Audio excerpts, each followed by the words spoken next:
What's going on, YouTube? Welcome to Garnett-Tools. About 5 years ago, I needed a bag that would carry those everyday common use tools that I would need when I went out and did PM jobs. So back then, I went ahead and picked up this Husky everyday carry, sort of like electrician's bag. And for the most part, it served its purpose and served me well over that 5-year period. But over time, it started to degrade. The tool holders are pretty much disintegrating at this point.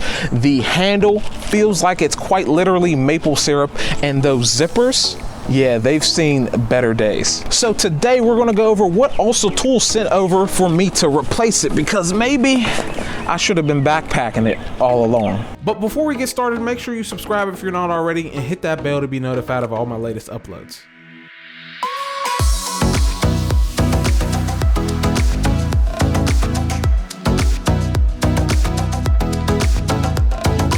Right off the bat, this is the OLSA Tools job site tool bag. And the first thing you're gonna encounter with this bag is the sheer size of it. So it's gonna stand at about 22 inches tall. You're gonna have about 15 inches wide and about 9.5 inches deep. It's going to give you a total of 24 pouches, and that includes the 3 on the front. Now, the top 2 here are going to be independent of each other, each having their own flap that is Velcroed backed. Each one of these flaps is also going to have like what feels like a plastic card inside of them, keeping them flat. And overall here, the bag is going to be made of a 1680 denier nylon material. And that means that the bag itself is going to be puncture resistant as well as cut and abrasion resistant. The bottom flap has no Velcro, but it is secured by this plastic buckle. And it feels like it comes out about 2 to 3, yeah, we'll say 3 inches of length there.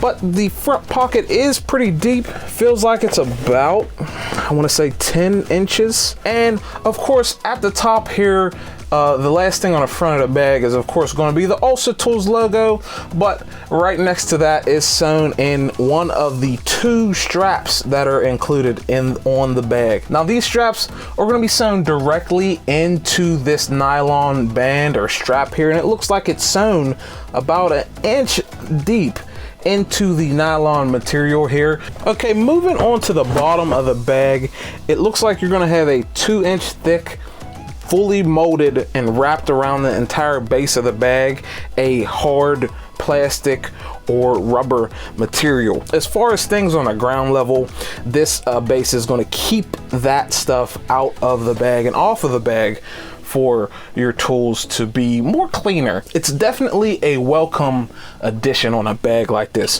when you have a fully molded base going all the way around the bag to the back, front, and it's going to keep your tools very well protected from the elements.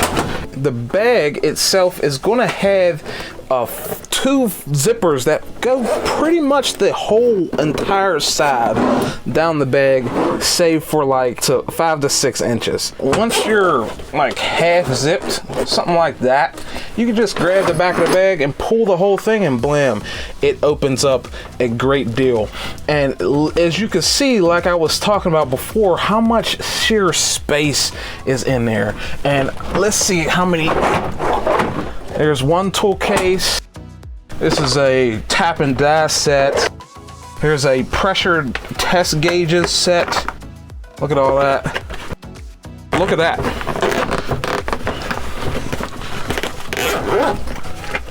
Fits right in there. I'd say the space inside this bag is pretty vast. It's a nice size. You can fit all your cases in here. So the loadout of the pouches is going to be this larger pouch in the back. You got 3 pouches. Then you have almost the same size pockets right here. These 3 pockets in the front. You have 4 pockets here. Of course, you have these nylon or elastic bands. There's going to be 4 pockets.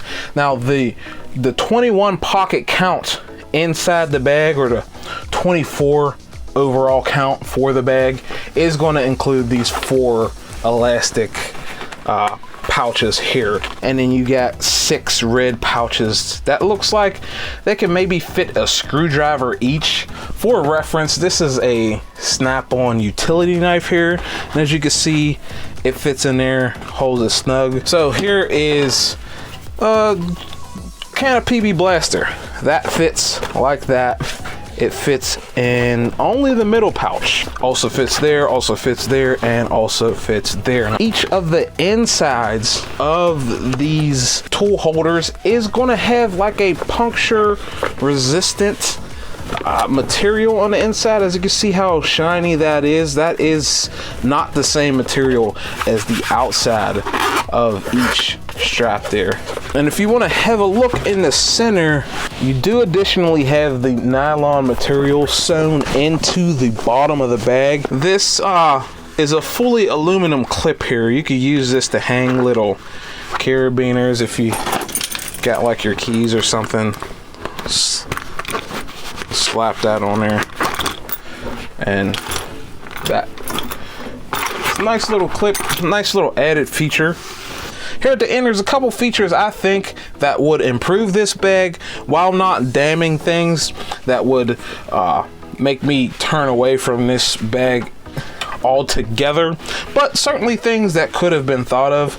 So you could have put like 2 of these right here on the strap here, so you could put like pocket screwdrivers and pins right here on the strap, and you can easily access them. So when you're carrying this thing on your back, you can additionally have a couple of tools in addition to what's already in your pocket right here on the strap of the bag, and it make it that much more convenient. I would have liked to see the same rubber overmolding on the bottom of the bag on these carrying straps.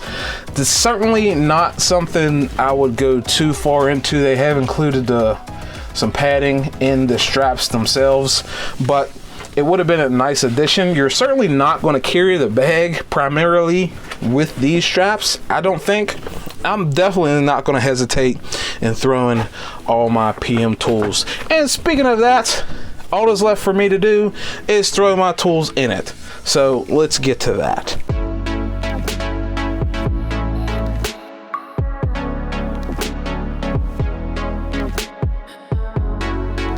Another thing I actually forgot to mention is that there's a spot for little tape measures.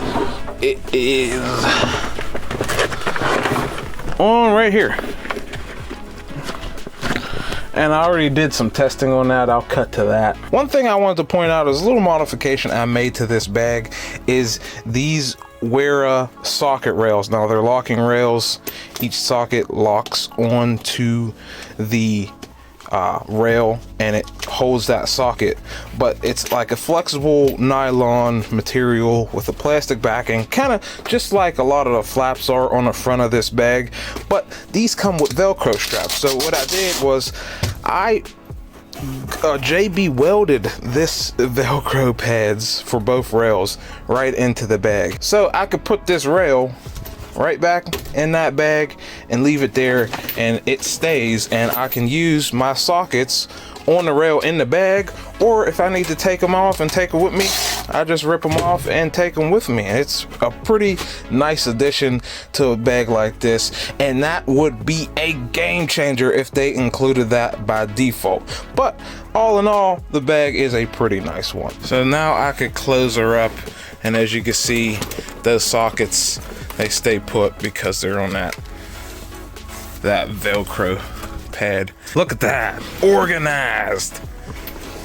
How you beating that? Right in a book bag. Everything you need right in a book bag. That's crazy. Look, and the stuff doesn't even fall out.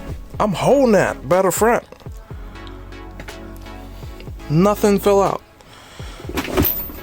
That is ridiculous. Everything I could ever ask for in a bag. And I even have empty pockets. So this pocket's empty, this pocket's empty. So I even got room for more stuff.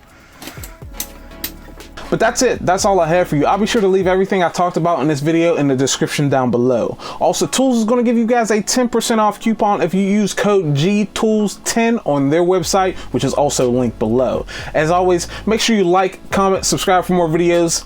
If you like, you can check out my Twitter and Instagram if you're interested. You can also check out my KC Tool Coat and Amazon affiliate links, which are also in the description. Thank you guys for watching. I really do appreciate it, and I'll see you in the next one. Peace.